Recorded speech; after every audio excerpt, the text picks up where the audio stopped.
ಸಿದ್ದರಾಮಯ್ಯ ಅವರು ಕಾರ್ಯಕ್ರಮದಲ್ಲಿ ಹೇಳಿದ್ದಾರೆ, 4-5 DCM ಮಾಡಬೇಕು ಅನ್ನೋ ಚರ್ಚೆಗಳಿತ್ತು. ಅದನ್ನ ನಾನು ಒತ್ತಾಯ ಮಾಡಿ ಒಬ್ಬರಿಗೆ ಮಾಡಿಸಿದ್ದೀನಿ. ಯಾರು ಮಾಡಿಸಿದ್ದು ಅಂತ ಹೇಳಿ ಅದು ಪರಮೇಶ್ವರ್ ಅವರು ಒಬ್ಬರಿಗೆ ನಾನು ಮಾಡಿ ಅಲೋ ಮಾಡಿದೆ ಅಂತ ಹೇಳಿ ಮಾತನಾಡಿದ್ದಾರೆ. ನಾವು ಕೂಡ DCM ಆಕಾಂಕ್ಷಿ ಇದ್ರಿ, ಇನ್ನು ಕೆಲವರು DCM ಆಗಬೇಕು ಅಂತ ಹೇಳಿ ಒತ್ತಾಯ ಇತ್ತು. ಸಿದ್ದರಾಮಯ್ಯನವರ ಒತ್ತಡದಿಂದಾಗಿ ಒಬ್ಬರೇ DCM ಆಗಿದ್ದಾರೆ. ಅವ್ರು ಹೇಳಿದಲ್ಲ, ಮತ್ತೆ ನಾವು ಒಬ್ಬರೇ ಮಾಡಿಸಿ ಮತ್ತೆ ಅದರಲ್ಲಿ ನಾವು ಚರ್ಚೆ ಮಾಡೋದೇನು ಅವಶ್ಯಕತೆ ಇಲ್ಲ.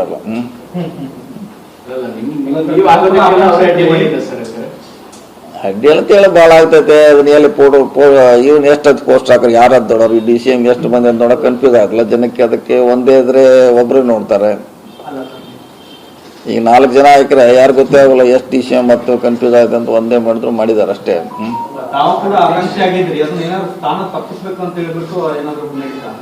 ಇಲ್ಲ, ಹಿಂದೂ ಒಬ್ಬರೇ ಇದ್ರು DK ಶಿವಕುಮಾರ್ ಅವರು, ಈಗ ಒಬ್ಬರೇ ಇದ್ದಾರೆ.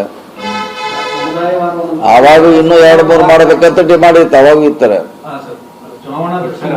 ಅವಾಗ ಕೂಡ ಇತ್ತು. ಅವಾಗಿದ್ದ ಡಿಮಾಂಡು ನಿಮ್ಮ ರಾಜ್ಯ ನಾಯಕರುಗಳ ನಡುವೆ. ಇವಾಗ ಹೈಕಮಾಂಡೇ ಮಾಡಬೇಕು ಅನ್ನೋ ಪರಿಸ್ಥಿತಿಯಲ್ಲಿ ಇದ್ದಾಗಲೂ ಕೂಡ ಅದಕ್ಕೆ ಅಲೋ ಮಾಡದೆ ಒಬ್ಬರನ್ನ ಮಾಡದೆ ಅದು ಗೊತ್ತಿಲ್ಲ. ಹಿಂದೂ ಕೂಡ ಡಿಮಾಂಡ್ ಇತ್ತು, 3-4 ಮಾಡಬೇಕಂತಾನೆ ಇತ್ತು ಸಿದ್ದರಾಮಯ್ಯ ಇದ್ದಾಗ. ಆಗಿಲ್ಲ, ಅವಾಗ ಒಬ್ಬರೇ ಇದ್ರೆ ಈಗ ಒಬ್ಬರೇ ಇದಾರೆ. ಅದ್ರಲ್ಲಿ ಏನಂತದೇನೋ ಇನ್ನು ಮುಂಚೆ 4 ಇದ್ರು, ಈಗ ಒಂದೇ ಆಗಿದೆ ಅಂದ್ರೆ ನೀವು ಚರ್ಚೆ. ಅವಾಗ ಒಂದೇ ಈಗ ಒಂದೇ, ಮತ್ತೆ ಅದ್ರಾಗ ಯಾಕೆ ಚರ್ಚೆ ಮಾಡೋದು?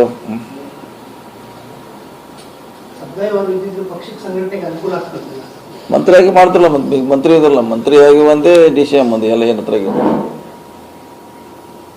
ಕೆಲಸ ಮಾಡಲಿಕ್ಕೆ ಹುದ್ದೆನ ಅವಶ್ಯಕತೆ ಇಲ್ಲ.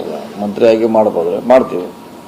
ಸಿದ್ದರಾಮಯ್ಯನವರಿಗೆ ತಾವು ಜಮೀರ್ ಅಹಮದ್ ಕೆಲವು ನಾಯಕರೆಲ್ಲ ಕೈ ಕೊಟ್ರಿ ಅನ್ನೋ ಒಂದು ಅಸಮಾಧಾನ ಅವರಲ್ಲಿ ಏನಾದ್ರು ಇದೆಯಾ ಸರ್? ಯಾಕಂದ್ರೆ ಆ ಥರದ ಚರ್ಚೆಗಳು ಕೂಡ ನಡೀತಾ ಇದೆ. ಇಲ್ಲ, 2 ದಿವಸ ಚರ್ಚೆ ಮಾಡೋರು, ಅದು ಏನು ಚರ್ಚೆ ಮಾಡೋಕೆ ಒಂದು 6 ತಿಂಗಳು ಆಯ್ತು. ಈಗ 2 ದಿವಸ ಹೋಗೋದು ಹಂಗೆ ಚರ್ಚೆ. ಅದು DCM ಮಾಡಬೇಕು ಅಂತ ಏನಾದ್ರು ಚರ್ಚೆ ಎಲ್ಲಿವರೆಗೂ ಹೋಗುದು? ಈಗ ಅದು ಹಳೇದಾಯ್ತು, ಅದು ಸ್ಟೋರಿ.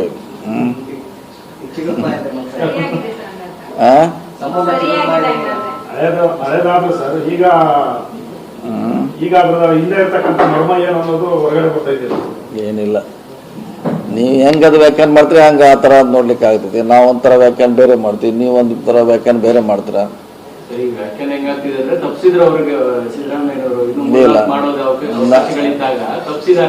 ತಪ್ಪಿಸಿದಾರೆ. ಯಾವಾಗ ಹಿಂದೆ 4 ಜನ ಇದ್ರು, ಈಗ ಒಬ್ಬರೇ ಆಗಿರೋ ತಪ್ಪಿಸಾರ ಅಂತ ಹೇಳ್ತೀವಿ. ಹಿಂದೆ ಒಬ್ಬರೇ ಇದ್ರು, ಈಗ ಒಬ್ಬರೇ ಇದ್ದಾರೆ. ಅವಾಗೂ ಚರ್ಚೆ ಇತ್ತು.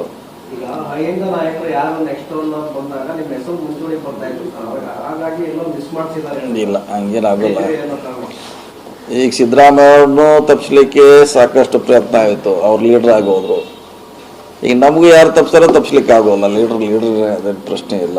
ಅವ್ರನ್ನೂ ಅವ್ರ ಕಾಲಾವಧಿಯಲ್ಲಿ ಅವ್ರನ್ನೂ ಎಳಿಲಿಕ್ಕೆ ಪ್ರಯತ್ನ ಆಯ್ತು, ಎಲ್ಲ ಲೀಡರ್ ಎಳಿಲಿಕ್ಕೆ ಪ್ರಯತ್ನ ಆಯ್ತು. ಆದರೆ ಅವ್ರ ಲೀಡರ್ ಶಕ್ತಿಯಿಂದ ರಾಮಕೃಷ್ಣ ಹೆಗಡೆ ಅವ್ರನ್ನ ಎಳಿಲಿಕ್ಕೆ ಪ್ರಯತ್ನ ಆಯಿತು, ಅವ್ರು ಲೀಡರ್ ಆಗಿ ಹೊರಹೊಮ್ಮಿದ್ರು. ದೇವೇಗೌಡನು ಜಗ್ಲಿಕ್ಕೆ ಪ್ರಯತ್ನ ಮಾಡಿದ್ರು, ಅವ್ರು ಲೀಡರ್ ಆದರೆ. ಯಡಿಯೂರಪ್ಪನೆಲ್ಲ ಅಷ್ಟೆಲ್ಲ ಮಾಡಿದ್ರು, ಇವತ್ತಿಗೂ ಲೀಡರ್ ಆಗಿದ್ದಾರೆ. ಲೀಡರೇ, ಅದೇನು ಪ್ರಶ್ನೆ ಇಲ್ಲ. ಯಾರು ಎಳಿಲಿಕ್ಕೆ ಆಗೋಲ್ಲ. ಚುನಾವಣೆಗೆ ನಿಲ್ಲಲ್ಲ ಅಂತೇಳಿ ಸಿದ್ದರಾಮಯ್ಯ ಈಗಾಗಲೇ ಘೋಷಣೆ ಮಾಡಿದ್ರು. ಈಗ ನಿನ್ನೆ ಗಾಂಧಿ ಭವನ ಕಾರ್ಯಕ್ರಮದಲ್ಲಿ ಬೆಂಬಲಿಗರು ಒತ್ತಡ ಹಾಕಿದ್ದಾರೆ ಅಂತೇಳಿ ನೋಡೋಣ ಅಂತ ಹೇಳಿದ್ದಾರೆ ಸರ್. ಅಂದ್ರೆ ಇನ್ನೂ ಆಸೆ ಇದ್ದಂಗಿದೆ ಅವರಿಗೆ.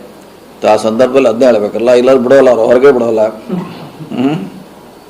ಅಲ್ಲಿಂದ ಬರ್ಬೇಕಾದ್ರೆ ಏನಾರು ಹೇಳ್ಬೇಕಲ್ಲ ಅವ್ರಿಗೆ. ನೋಡ್ತೀವಿ ಮಾಡ್ತೀವಿ ಅಂತ ಹೇಳ್ಬೇಕಾಯ್ತು.